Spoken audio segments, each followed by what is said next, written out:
Is a better world possible? The challenges sometimes seem overwhelming. Billions of people have no access to education, health care, clean drinking water, or even basic human rights. Their poverty is compounded by corruption, conflict over resources, economic stagnation, and violence. Some countries, whole generations of young people are being lost. So the cycle goes on and on. So one has to break that cycle. Where are the solutions? And who are the change makers who can create them? In the past few decades, a powerful force has emerged. New leaders finding new ways to tackle the world's biggest problems. Problems that governments and businesses alone have not been able to overcome. This is a new language, a new way of looking at the world. Very different structure, different framework, different reference points. This global revolution is led by social entrepreneurs, innovative people who respond to local problems, engage their communities in solving them, and accelerate change. What has happened during the last 5 years is breathtaking. People have the power of transformation. This series is an opportunity to learn from the most extraordinary social entrepreneurs, people whose visionary ideas and persistence have enabled millions to transform their own lives. These founding members of Ashoka's Global Academy for Social Entrepreneurship have lessons to offer us all about the power of our own potential. They all started small, from humble beginnings. You are invited to share their journeys, learn their insights, and about the tools they use to produce change. We have a window of opportunity of a couple of years. It's the chance that we have to think ahead. The companies that get this are going to have a huge competitive advantage. Whether you're in business, the media, government, universities, or the social sector, this series will expose you to a new way of thinking and working that will stretch your own beliefs about what's possible and how you can achieve it.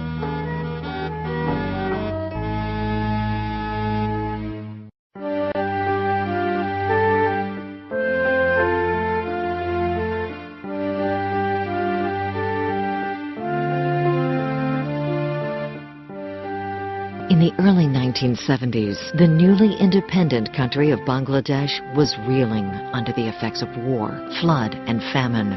Fazl Hassan Abed organized a relief effort that was quickly transformed into something very different. We came to the conclusion that relief and rehabilitation is not going to be enough.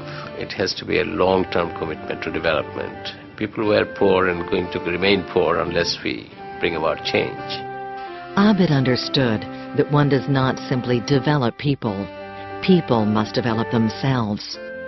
Through the Bangladesh Rural Advancement Committee, now simply known as BRAC, he has enabled millions of people to break away from poverty. Poor people are poor because they are powerless. You must organize people for power. They must organize themselves in such a way that they can change their lives. In this program, Abed shares his story and that of BRAC as it has grown from a small group of dedicated staff members to a giant non-government organization of over 4 million members, which continues to be a guiding light for all who take on the task of global development.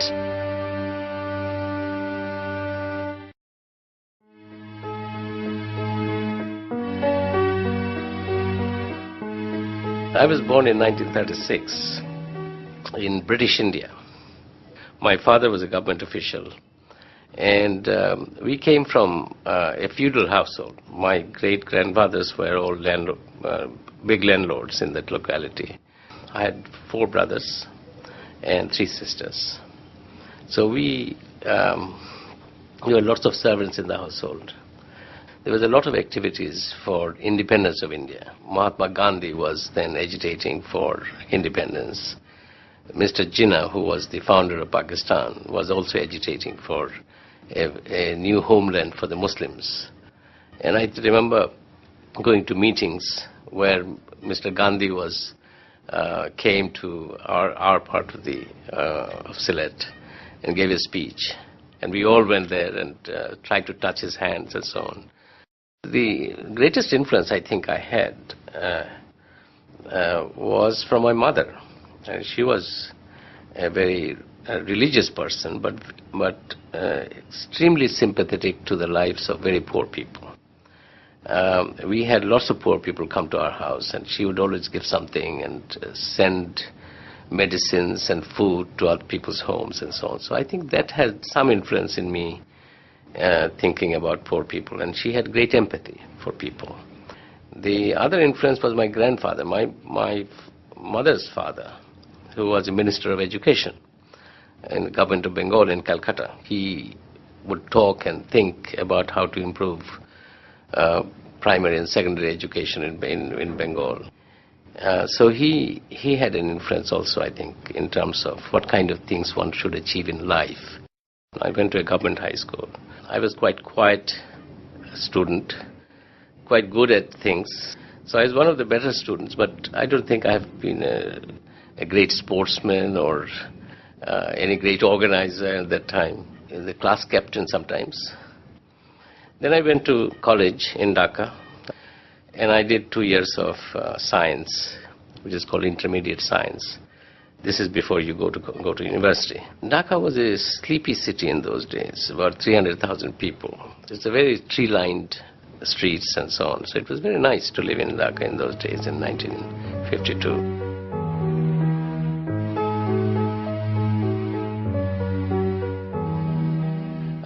The kind of careers we thought about in those days, we just became independent from the British, and we thought that we should do something which nobody else has done. So after my intermediate science, I went to Glasgow University in Scotland to study naval architecture, simply because it was something that nobody else has done. I realized suddenly that with naval architecture as a profession, I'll never be able to go back home, because there's no shipbuilding in Bangladesh. So in 1956, I decided to shift from naval architecture and then take up profession of accounting. But in Europe, I traveled a lot. I was in London initially for about 12 years. Every year we traveled to Europe, drive down right up to Istanbul and back, sometimes to Italy. I used to go to Italy almost every year. I read a lot of poetry in those days. I became very enamored with Shakespeare. And I remember at one time I even thought that maybe I should study literature and go into that profession, that life, but ultimately didn't.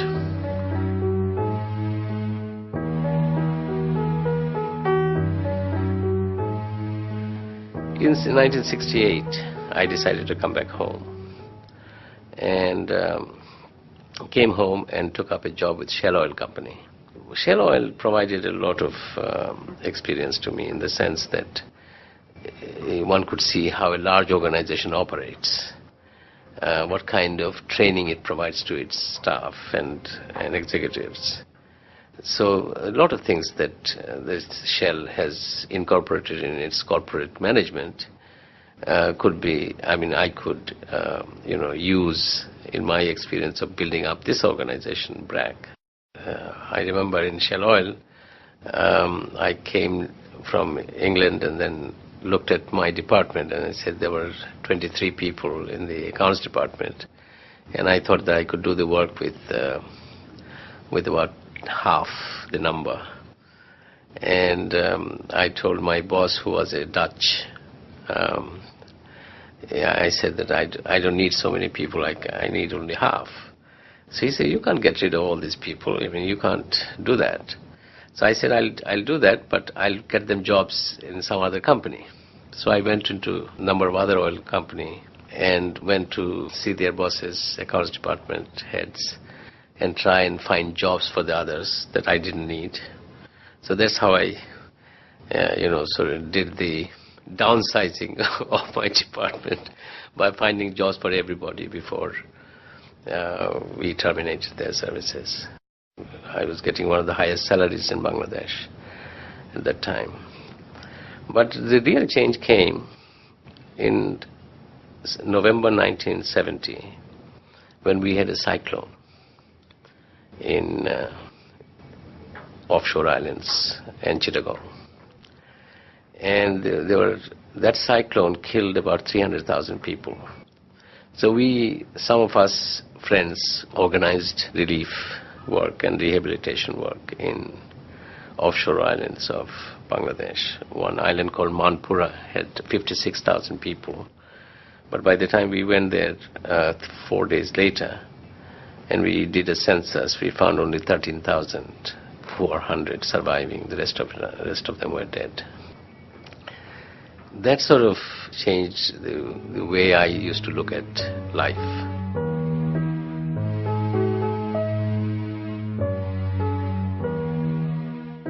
And soon after that, of course, we had the Pakistan army cracking down on Bangladesh, because Bangladesh elected a government which was not acceptable to Pakistan. Pakistan army decided to set up an oil company's liaison office in the headquarters of the army.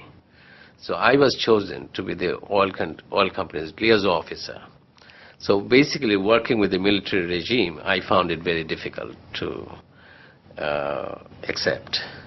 I decided to go out of the country and went to England and decided to organize Action Bangladesh, an organization which would support Bangladesh's liberation movement.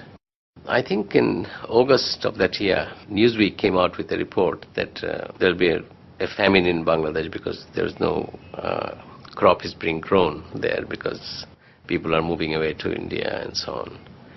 We had 10 million people from Bangladesh became refugees in India during these 9 months from March 1971 to December. So we decided to set up another organization called Help Bangladesh to raise money to support people in the border areas. And we were prepared to go on with this liberation movement for maybe 5 years. But suddenly India came in with Bangladesh's liberation movement, and then we became independent very quickly.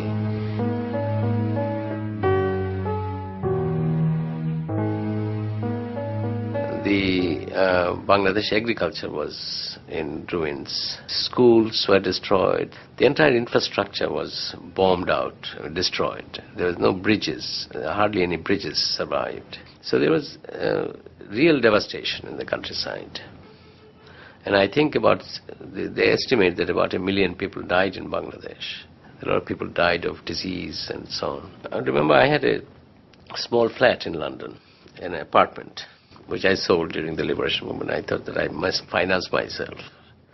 So I had a little bit of money left, and I came back with this money. And then there was a friend of mine who, during the liberation movement, he was in this part of the world trying to organize food distribution systems and things like that, if there was a famine that we could help.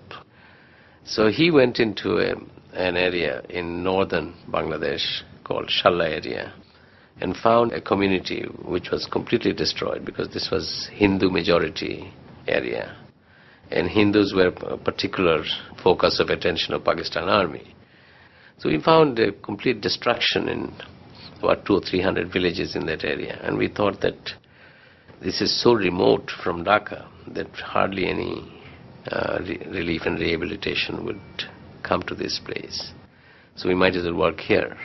And we decided to set up an organization called Bangladesh Rehabilitation Assistance Committee.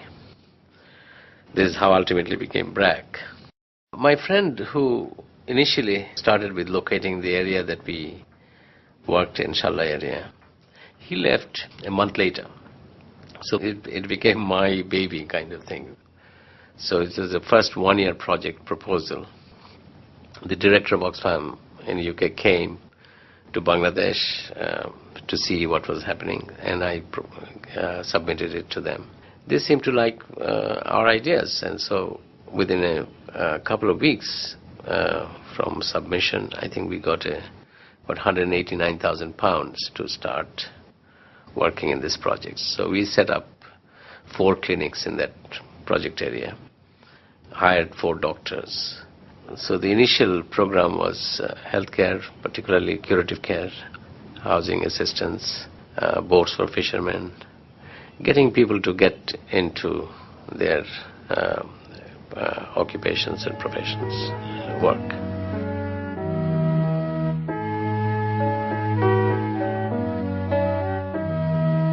But then, working in Inshallah project for the first 1 year, we came to the conclusion that relief and rehabilitation is not going to be enough. It has to be a long-term commitment to development. People were poor and going to remain poor unless we bring about change. So we went to the drawing board and started looking at integrated rural development program. All the programs that we designed, the essence of it was that you organize people for power. We also felt that only 17% of the population of that area was literate. So we needed to provide functional education, adult education to large numbers of people. Developing agriculture in that area. Unless you develop resource in that area, the poverty is not going to be diminished. So therefore we wanted to develop agriculture. We wanted to develop preventive health care. So water, sanitation was important. And we thought that family planning was important. In those days, the total fertility rate, average woman would have 7 children. And replacement level fertility needs about 2.2. So we felt that somehow or other we need to bring down the family size. In each village there was a woman who had all kinds of family planning devices. We had doctors who could do tubal ligation, vasectomy and so on. I went to see the Oxfam people later on, and they said to me that, look, we fund 700 projects all over the world, and we think that your project is probably number 1 in terms of the quality of work that was done, the speed with which you completed all the activities that we thought it will take more time. We also had 500,000 taka, which was excess to our requirement, which I wrote back to them saying that, would you like this money back? So Oxfam said, no, thank you, but keep it for your next phase of your program.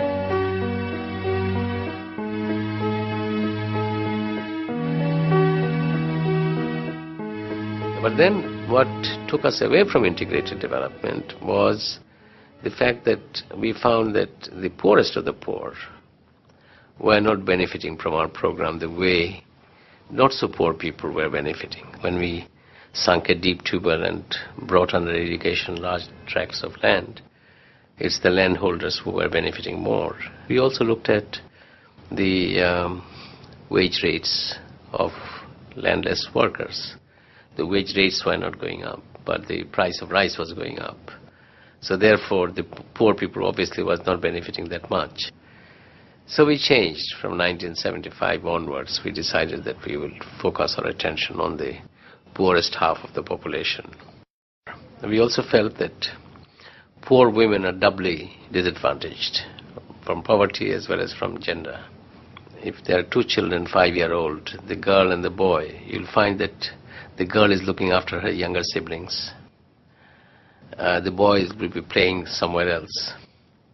So from very early childhood, the girls in our society take on more responsible tasks. And I've always felt that in a poor community, the management of poverty is done by girls and women. The men usually, when they can't earn anything, they usually leave. Another thing I felt working in the countryside, I found very few defeated women, but I found many defeated men. And I felt that if there is any change agent in Bangladesh, it's going to be women in Bangladesh. So we more or less concentrated on women only.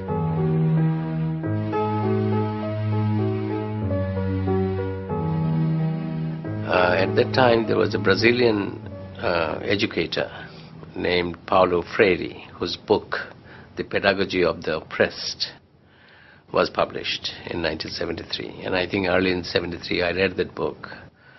His thesis was that the poor people are poor because they are powerless. You must organize people for power. they must organize themselves in such a way, they must understand the dynamics of their communities in such a way that they can change their lives.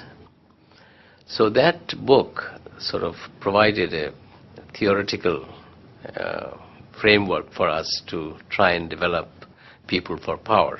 So we set up a whole 100 lessons in which we sort of started building self-worth in people. And through that process, you build self-confidence that they can change their condition and they don't have to live in poverty and degradation forever. We go into a village, a field worker, we call him a program organizer. He goes into a village and organizes maybe half a dozen people, maybe 15 or 16 people, and say that you form a group, and then you bring in more people till you are about 30 to 40, and then a village group is in existence. And then once we have got this 40 people in a village organization, we call them, then we start other programs like saving starts even before the group is complete. But once the group is complete, then of course we'll provide credit. We'll also provide some training programs like legal education so that they understand their rights and obligations. In each village we have 1, 2 or 3 groups of 40 women. So about 10 groups to one program organizer, PO. And in average area office, I think we have got about 20 POs. The 20 POs will look after about 200 groups. 200 multiplied by 40, it could be as many as about 8,000. So area office will cover about 7,000 to 8,000 group members. So you replicate throughout the country and you have 4.5 million group members.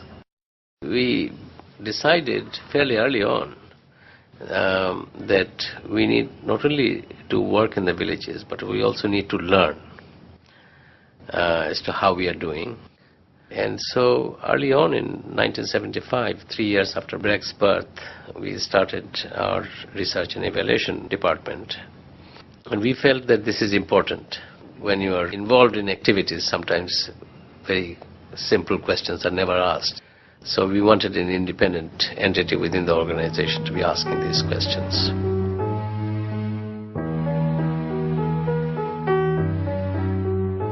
In health, of course, we started with providing curative care through health clinics. We had more than about 15,000 to one doctor. And also the doctors tended to live in towns and didn't want to go in the countryside and look after patients in the countryside. So we had a problem. So we decided early on that we needed to train paramedical staff. So we started with the basic idea of Chinese barefoot doctors. We started training young people. But they were paraprofessionals and they are taking on all the bad things that happens to professionals. They want to improve themselves, they want to earn more, charge high fees as if they could have it. So we decided that instead of training paramedics, we should train village women in basic healthcare skills so that they will be part of the community, they will not be outsiders. Our Shastha Shipika, who is the village level health worker, she can tackle about 4 or 5 common diseases. Anybody coming to her, she can supply some drugs and also refer patients to our health centers. So we still have about 100 health centers which sort of provides basic curative service. And there are government health centers also available.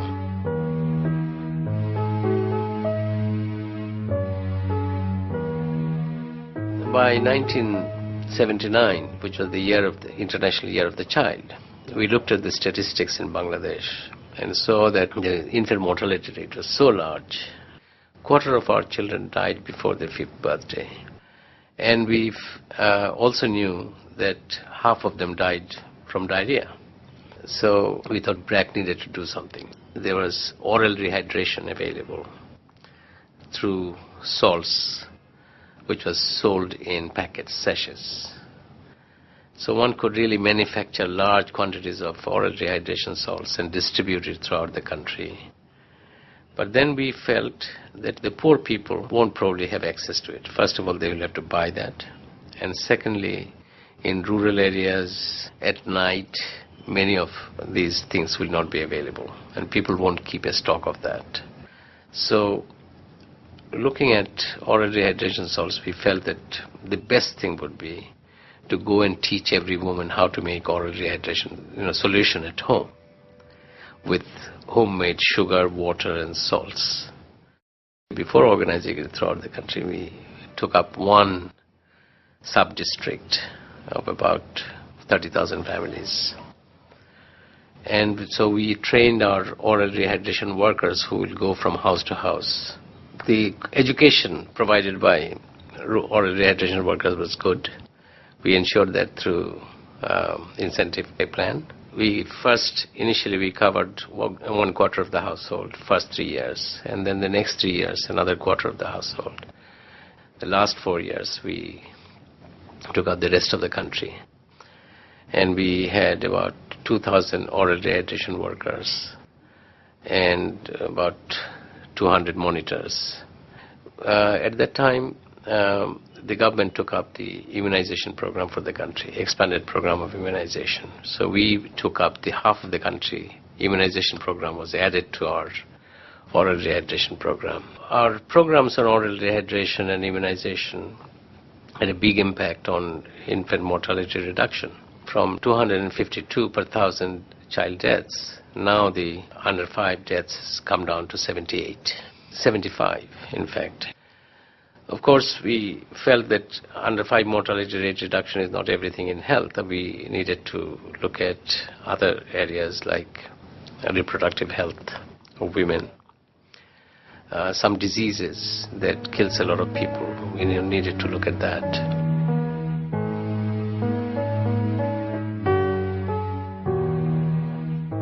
In middle of 1980s, we started a tuberculosis control program in one district. We had the Shastha Shevikas, the village level health worker that we trained. She was asked to go to about 20 households every day to check whether or not somebody is coughing for 3 weeks. If somebody was coughing for 3 weeks, she will collect the sputum and send it to our field laboratory. And if this sputum proved positive, that means that person has got an open case of tuberculosis. And we would treat that person. But the tuberculosis main problem was the drug regimen, short course, takes about 7 months of every day you take a particular drug. After 2 months you feel better, but you give up after 2 months, you develop resistance to drugs when you get it back again. So we said that, all right, if we'll treat you, you give us 250 taka, you'll get it all back if you finish the course. But if you lose this money, if you don't finish it, almost everybody, about 75 to 80%, completed the course. So that district's experience showed that we could do one of the cheapest tuberculosis control program without bringing anybody into the hospitals. We could treat them in the village. So I think in the next 3 or 4 years' time, we will probably have tuberculosis under control in Bangladesh.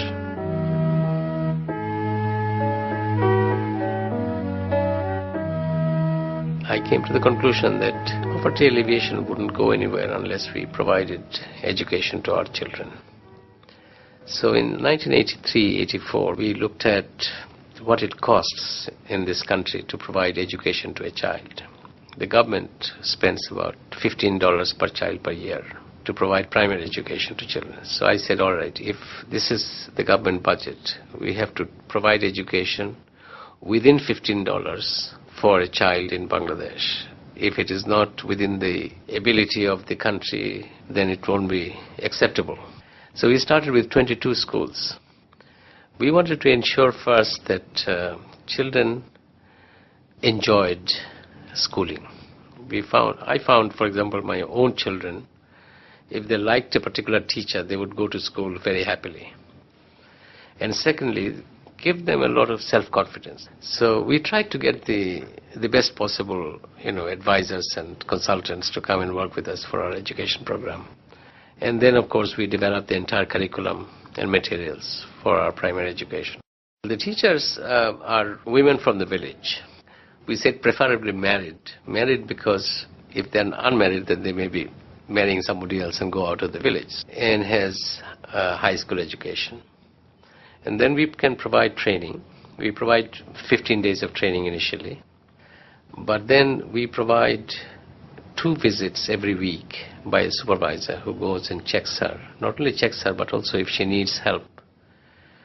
And then once a month, we get them in for a refresher course, 1 day. So that seems to work very well. And it also provides self-confidence to these women that they're doing a good job. So we started expanding. First we went into 700 schools, and then 2,000 and 5,000, like that. And once the donors were ready to provide us the kind of money we needed, we expanded to 35,000 schools.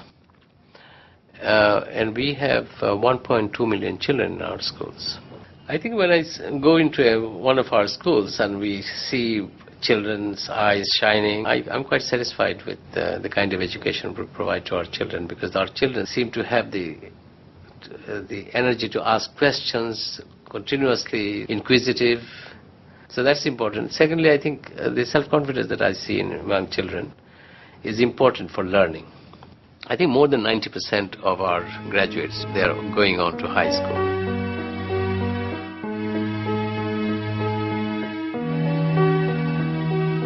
Initially, we started microfinance, but they were all sort of collective programs, not individuals.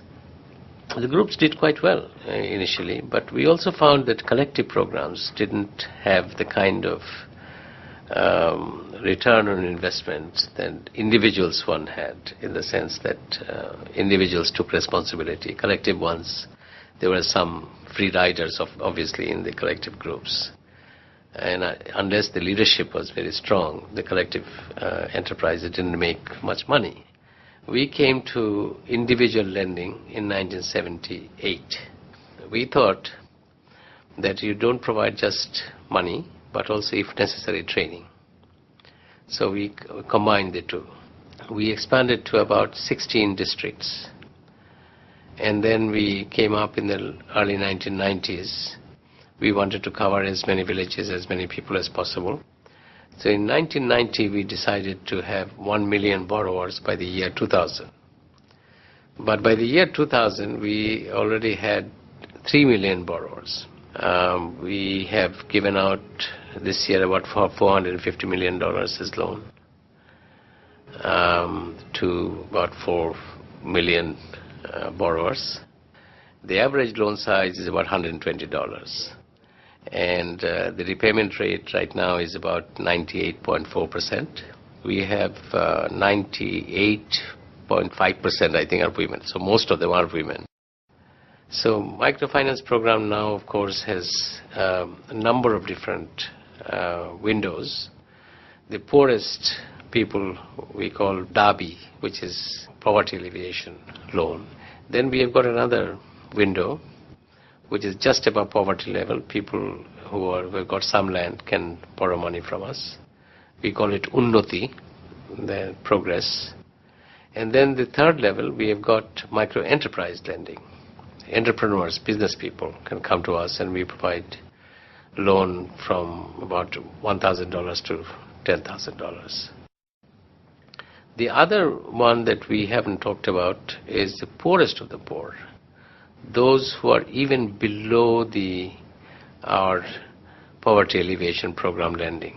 In other words, those who are thought to be not fit to borrow money.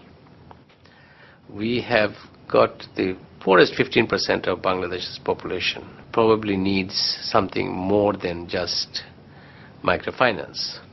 So we are trying to now combine microfinance with asset transfer. So a woman with maybe 3 children with no ostensible means of survival will have food assistance, 30 kilograms of wheat per month. So once she gets food assistance from government, and we provide training and loans. So together we can help them to get out of extreme poverty.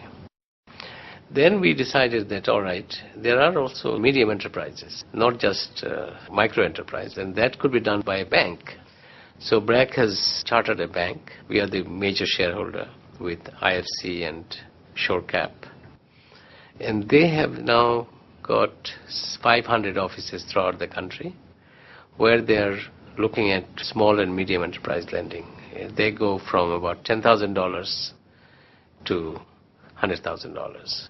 So where BRAC left off, they take up.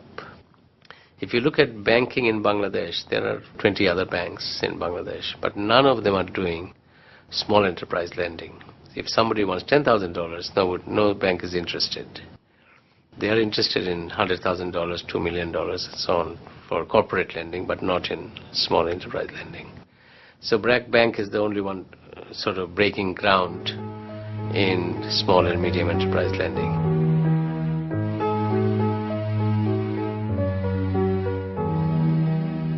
We have a number of commercial ventures, but I think the first one that we set up in 1978 was the printing press, because we thought that we are going to go into education, and if we want to produce large-scale books and supplies for our education program, that we needed a printing press.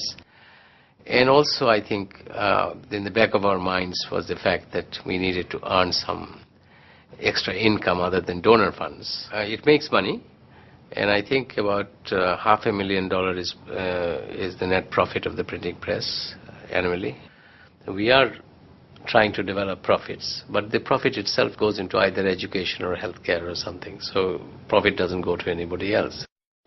We have got Arong, which is marketing poor craftsmen's product, and we are providing training to craftspeople so that they can market their products in towns through Arong shops.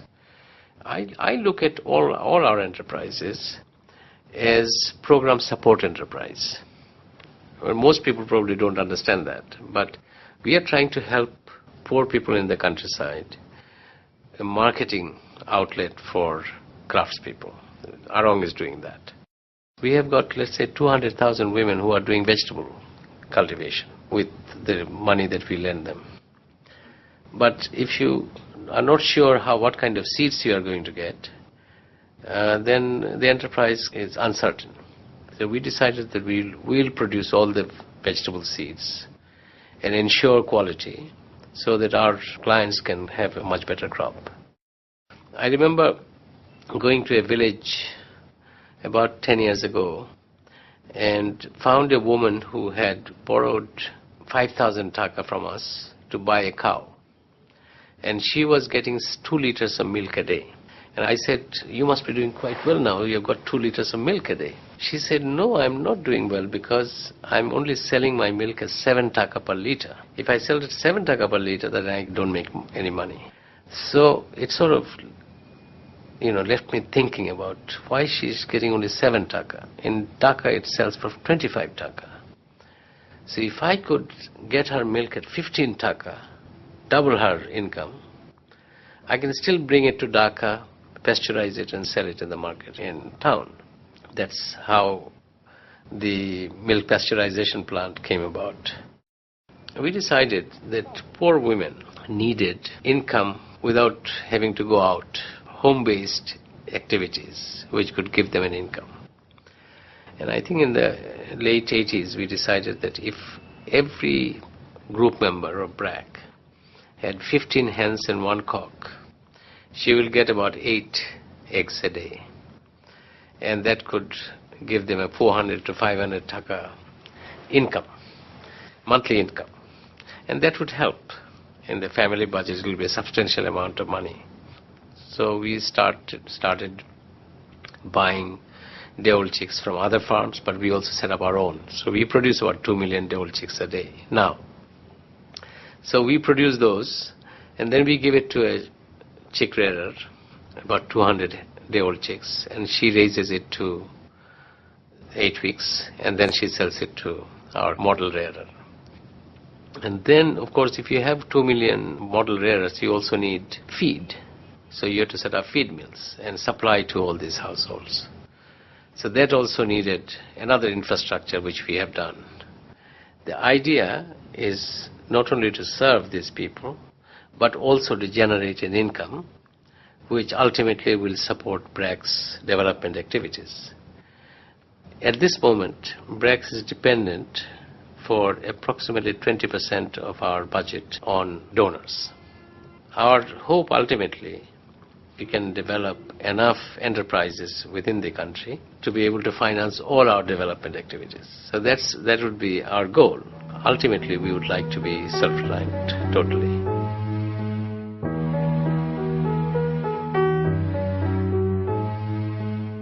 When we started in 1972, only 15% of our people lived in cities.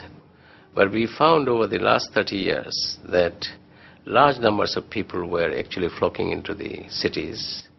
So now what we have is almost 25% of our people live in cities. And we felt that there are a lot of needs in cities, particularly poor people living in slums. And the city governments were not providing those for poor people. I think it was in 1994 or 95 we decided to bring our program into the cities. So city programs are slightly different from rural area programs. We don't have agriculture, horticulture, livestock and fisheries program in cities, but we have water and sanitation, we have healthcare programs, microfinance programs. And I think we have almost a quarter of our clients are in cities now.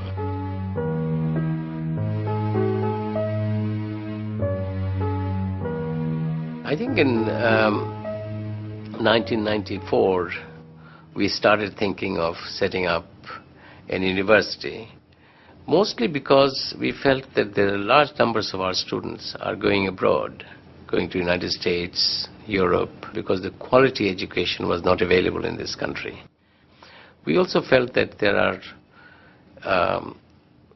children who went through our primary education program. They were coming out of this high school system, and if we could provide quality education at no cost to them, that would be an important contribution to that.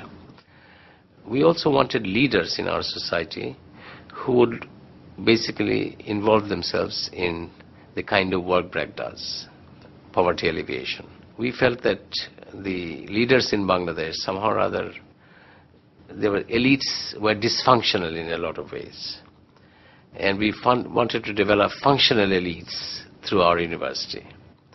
And that was the idea behind setting up the university. We also felt that the university should provide the kind of courses which would meet the needs of our society. For example, Bangladesh didn't have any schools of public health. And we felt that public health is so important. Last year, BRAC receives the Global Health Award from Gates Foundation. And so this $1 million we decided to contribute to the School of Public Health.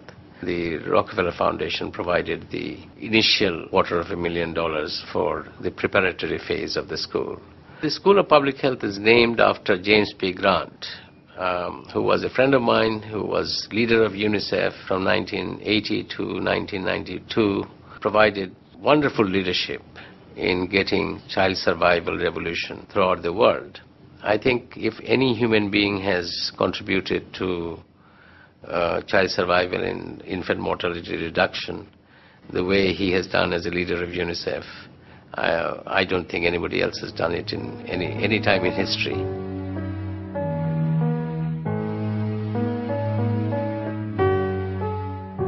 We have had requests from various countries to replicate our programs. In Africa, for example, we have replicated BRAC's non-formal education program in 5 or 6 countries, in Uganda, in Kenya, in Tanzania. We have had programs in Vietnam and in China, replicating our non-formal primary schools. But our biggest enterprise internationally has been in Afghanistan. We have gone into Afghanistan in 2002 we felt that the kind of experience we have had after the liberation of Bangladesh, when 10 million refugees started coming back to Bangladesh, we had the kind of experience of dealing with large numbers of refugees after a war of liberation, which Afghanistan had in 2002, where 3 million refugees were coming back into Afghanistan. And we are doing various kinds of programs, including microfinance. We are now the largest microfinance organization in Afghanistan with about 70,000 borrowers. We have worked in healthcare. We are working in 7 provinces in providing basic healthcare to people, as well as we have taken over all the government healthcare establishments. So as an international NGO, I think over the next 10-15 years, BRAC will probably work in half a dozen other countries. So I see by 2015, BRAC will probably have 100,000 people instead of the present 30,000, working in 10 or 15 different countries in the kind of work that we have experience of. And in Bangladesh, we will cover many more people, and we'll work on many different needs of our societies. Presently, our main focus has been primary education, but we might work in the next 10-15 years a lot more in secondary and tertiary education, because we feel that ultimately it's the citizen, well-educated citizen, which is going to change this country.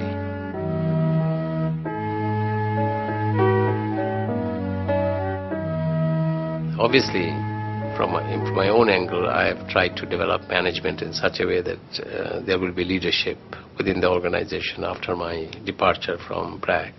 We have also tried to develop management from within, but also we have not shied away from bringing in people from outside in leadership positions in BRAC. Our governing body, which is basically our board of directors, you can say, has been very supportive of what, as a chief executive, I did. But then governing body or board becomes more important when the founder is not there. Being the founder, I've always felt that our governing board was too deferential towards me. So I got away with a lot of things which I did, which should have been questioned. So I'm trying to build into the governing board now that there will be more accountability for chief executives towards the board, so that the board questions all the time what is happening and is kept informed of everything that we do in this organization. Somebody did a study of 15th century European institutions. 500 of them were looked at, and they found that about 33 survive today. And what are these? They found that 29 of them are universities.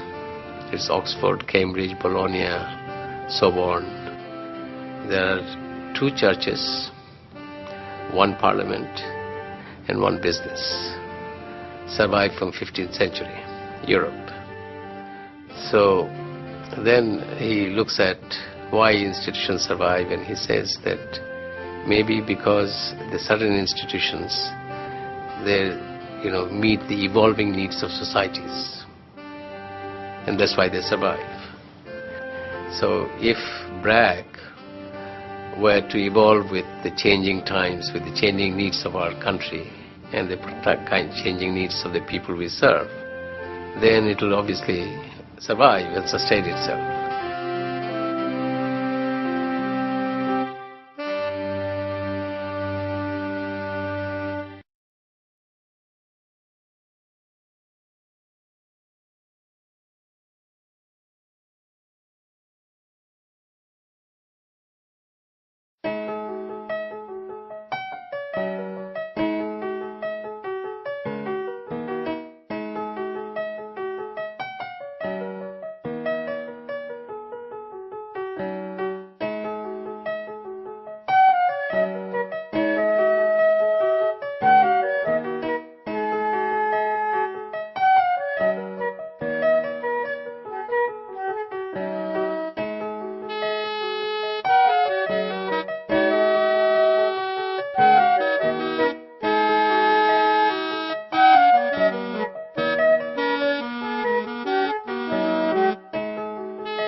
BRAC, formerly the Bangladesh Rural Advancement Committee, is the largest non-government organization in Bangladesh and in the world.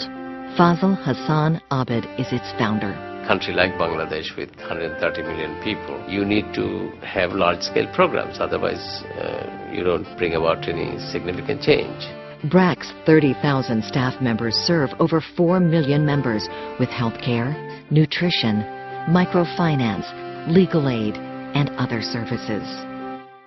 Over 1 million children attend BRAC's non-formal primary schools, and only 20% of its work is funded by donors. There's a market perspective in everything, including even in development programs. You'll find that there is thinking about whether we want to do this at this cost or something alternative at that cost. These are being looked at all the time. Abed shares with us his views on why it's so vital to think big, how to properly lay the groundwork, how to guide the process, how to employ important checks and balances. He demonstrates the importance of involving everyone to work toward a single, higher goal.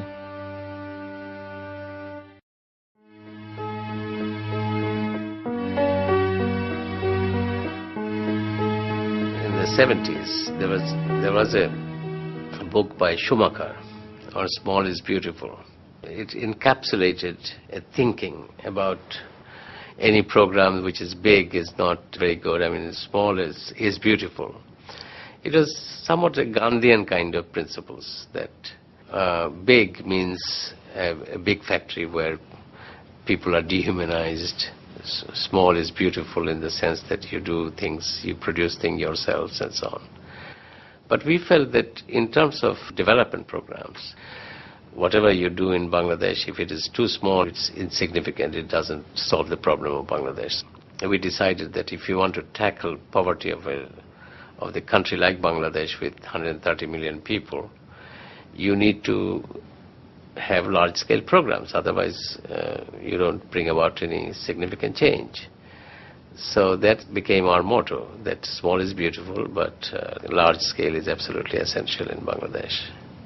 If you look at the first 8 years of BRAC, after 1980, we had 300 staff. And by 1990, the next 10 years, we had about 3,000 staff. By the year 2000, the next 10 years, we had grown to about 20,000. And now we have more than 30,000 staff, and we are adding probably about 5,000 staff every year.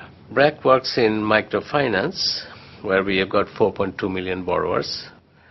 And this year we have lent about $450 million. We are working in developing agriculture, livestock, fisheries. We have programs in education. We are providing primary education to 1.2 million children. I think the first thing, of course, when you want to go to scale, you must be determined to bring about change in a significant way.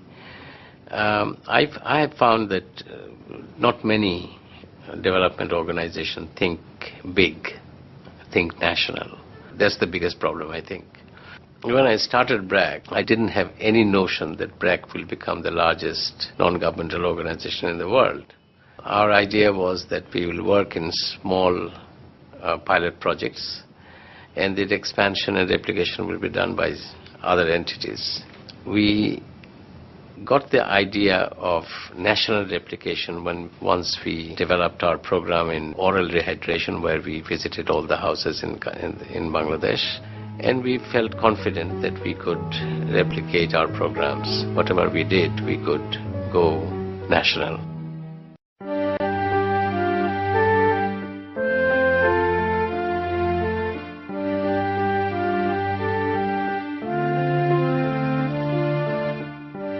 The Millennium Development Goals are an unprecedented effort to attack worldwide poverty simultaneously on many fronts. Any development organization working for poverty alleviation and empowerment of the poor needs to really work on many different issues. BRAC, formerly the Bangladesh Rural Advancement Committee, founded by Fazl Hassan Abed, has employed a multi-pronged strategy to attack poverty on a national level. BRAC's work has helped Bangladesh make significant strides. In 1974-75, Bangladesh's fertility per woman was 6.5, and now nationally it's about 3. Life expectancy at birth in 1975 was 49, now it's 61. Abed shares BRAC's experience in tackling such goals as establishing universal primary education, promoting gender equality, reducing child mortality, improving maternal health, and alleviating poverty. He offers a valuable roadmap to all those engaged in the struggle to reach these critically important goals.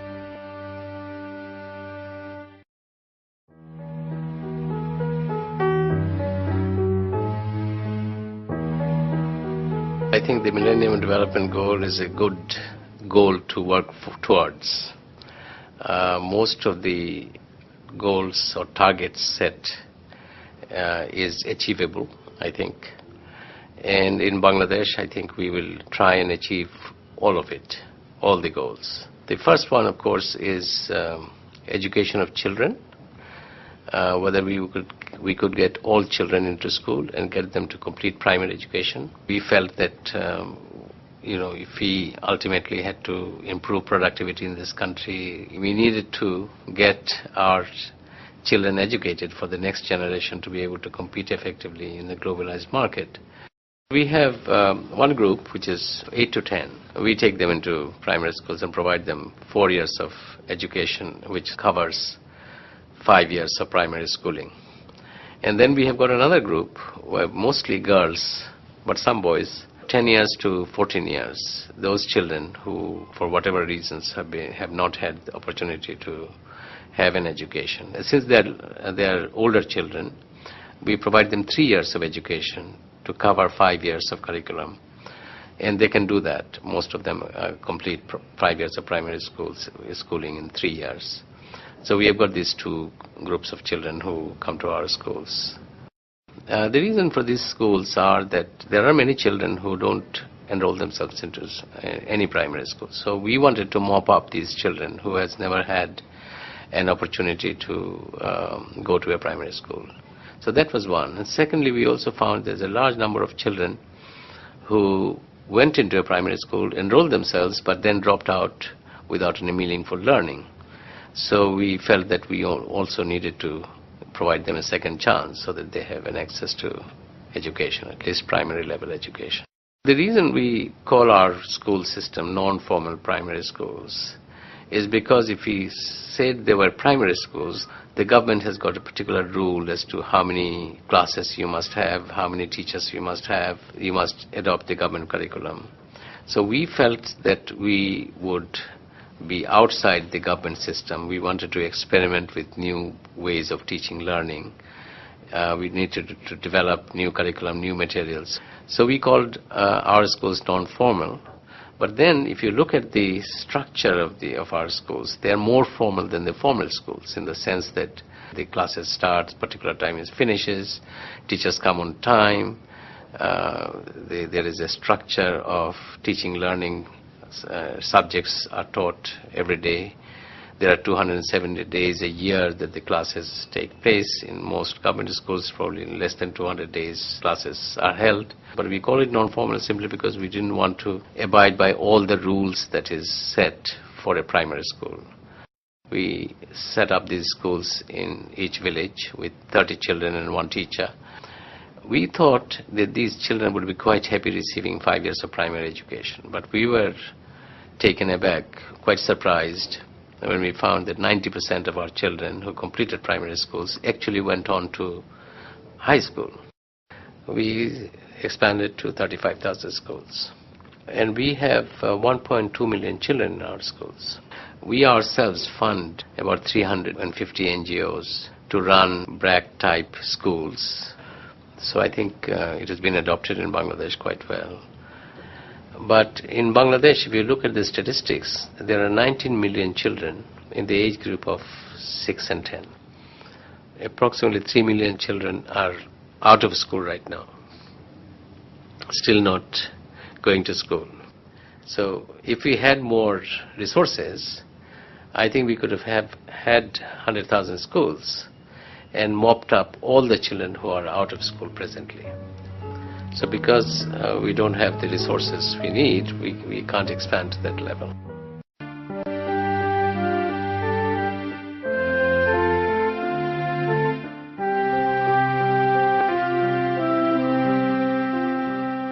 Bill Drayton is the founder of Ashoka, Innovators for the Public. Ashoka works at the forefront of the rapidly growing field of social entrepreneurship. It supports the work of entrepreneurs worldwide who solve social problems in far-reaching, pattern-changing ways. Our job is not to give people fish. It's not to teach them how to fish. It's to build a new and better fishing industry. From modest beginnings in the early 1980s, Ashoka has grown into a community of over 1,500 fellows, supported by staff members, partners, and volunteers in over 50 countries. 88% of the people we elect at the end of 5 years have had other institutions copy their ideas. 59% have achieved national policy impact, and on average, they're serving 174,000 people. Bill Drayton has been a social entrepreneur all his life. He shares his story to provide insights into what it takes to create widespread social change.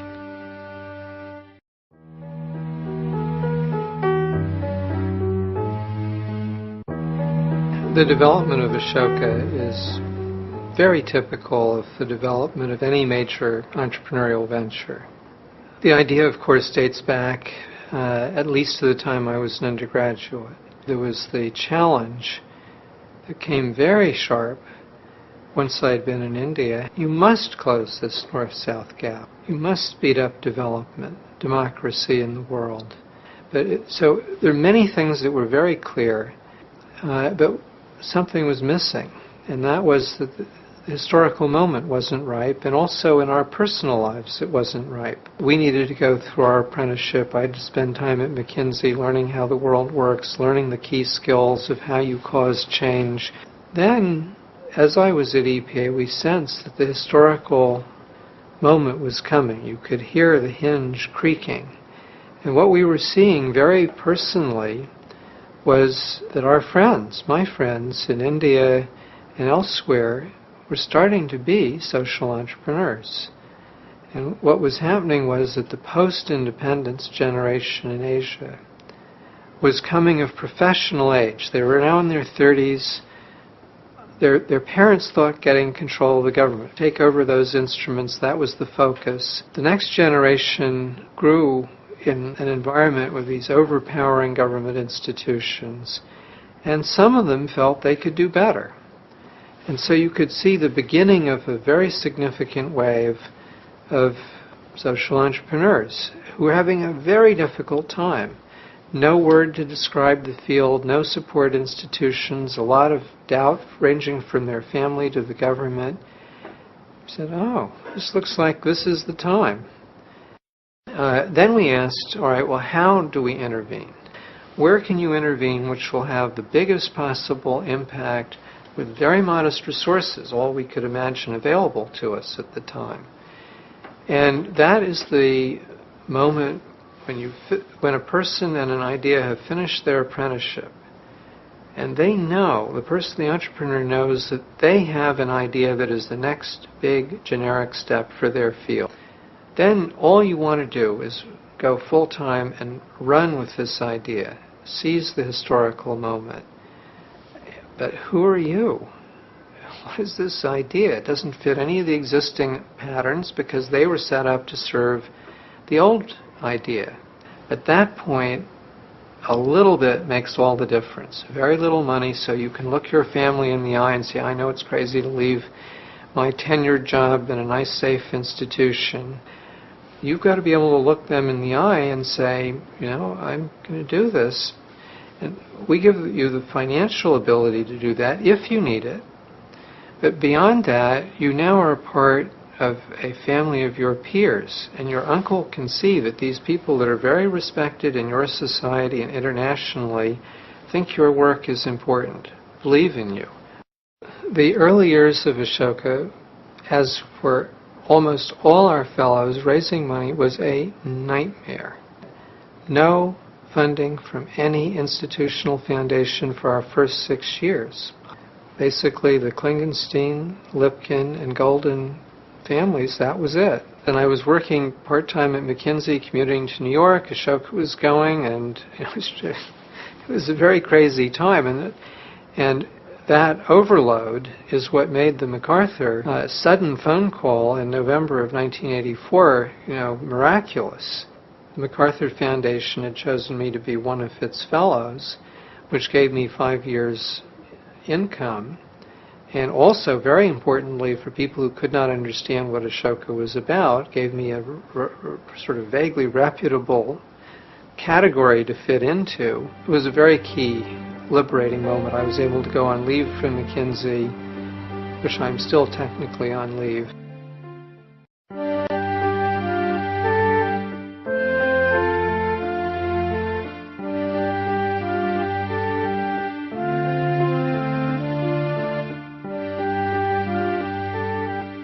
Peter Eigen is the creator of Transparency International.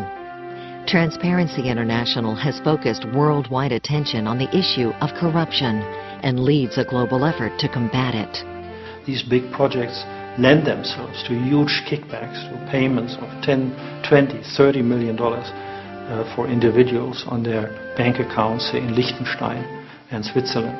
In just a little over a decade, Transparency International has become a formidable force for change, with more than 90 national chapters. It has galvanized the public, private, and social sectors into adopting concrete steps to rid the world of the blight of corruption. So that was the breakthrough. I believe that this should be an approach which typically social entrepreneurs should pursue. Throughout a notable career with the World Bank, and now with Transparency International, Dr. Eigen has always been entrepreneurial in his approach to solving problems. In this program, he shares his experiences and strategies in creating global change.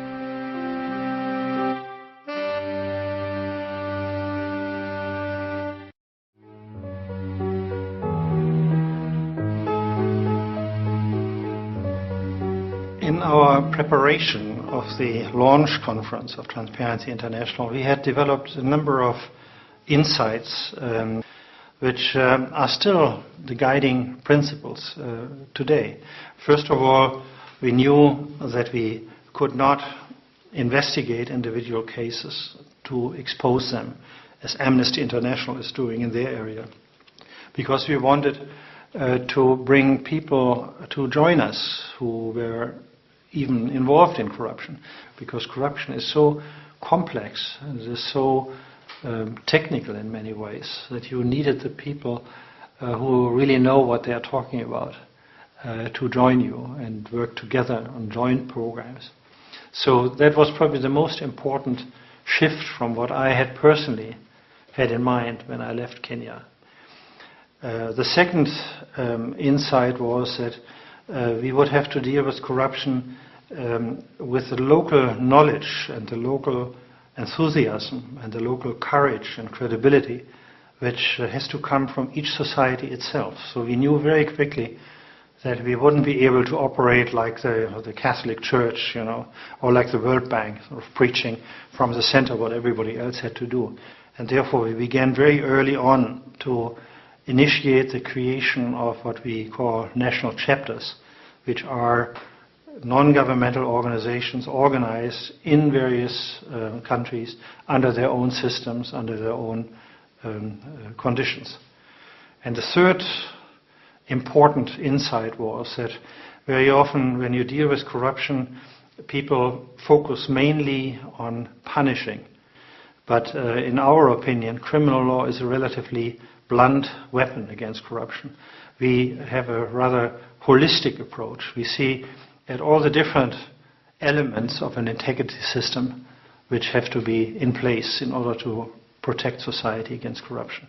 This includes legal matters, laws, institutions, guidelines. It includes the role of the media, their independence, their competence to deal with corruption.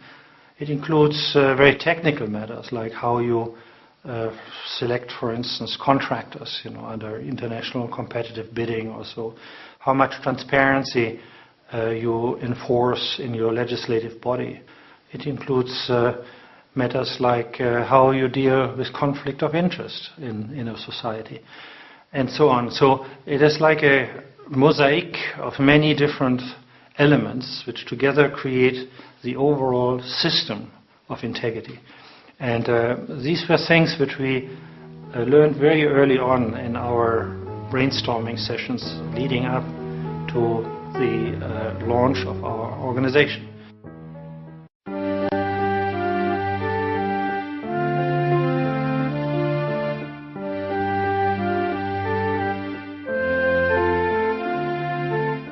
Mohammed Yunus is the founder of Grameen Bank. Grameen loans money for self-employment to over 4 million poor women in Bangladesh. You cannot get a dollar without a dollar in your hand. In the poor people, nobody gives the first dollar to catch the next dollar. Dr. Yunus designed Grameen to serve people who have no collateral. 5 borrowers form a group and guarantee each other's loans. The repayment rate is greater than 98%. More than half of Grameen's members have moved their families out of poverty. We have demonstrated beyond anybody's doubt that it works and is sustainable, and it can work in all kinds of cultural and economic situations. Grameen Bank has become a model for hundreds of microfinance programs around the world, serving tens of millions of the world's poorest citizens. In this program, Dr. Yunus shares the experience and insights gained in his struggle to build the world's leading poor people's bank.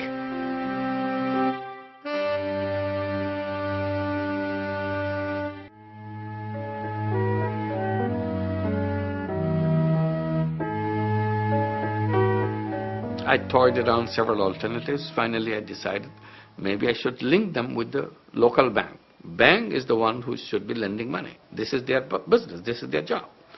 So with enthusiasm, I go to the branch manager or the bank manager who is located in the campus, propose to him that he lend money to the poor people in the village. He fell from the sky. He couldn't believe I even said that. He said, no, it can't be done. It can't be done. I said, why not? Because, he said, poor people are not creditworthy. What does creditworthy mean? Creditworthy means he will not be able to pay back. I said, how do you know? Did you lend them at all? He said, no, I never lent them. I said, how do you know? I said, everybody knows that. Because they are poor, no matter how much money you give, they will eat and the money will be over. They can't pay you back. So I went to higher officials in the city, downtown. I talked to them. They said the same thing. So every time I go and see somebody, they tell me the same thing. And it went on for months. I couldn't find the door to open. Then I learned something from them and I used it. I said, why don't you accept me as a guarantor? I become your guarantor. I sign all your documents. Risk is on me, not on you. You give the money. I thought it's such a straightforward proposal, they will immediately go for it. They didn't. In all, there were more than 6 months. Finally, I was accepted as a guarantor. And it worked. I was very excited that it worked. But the bank manager doesn't change his mind. He said it may work in one village, but if you do it in 2 villages, it will never work.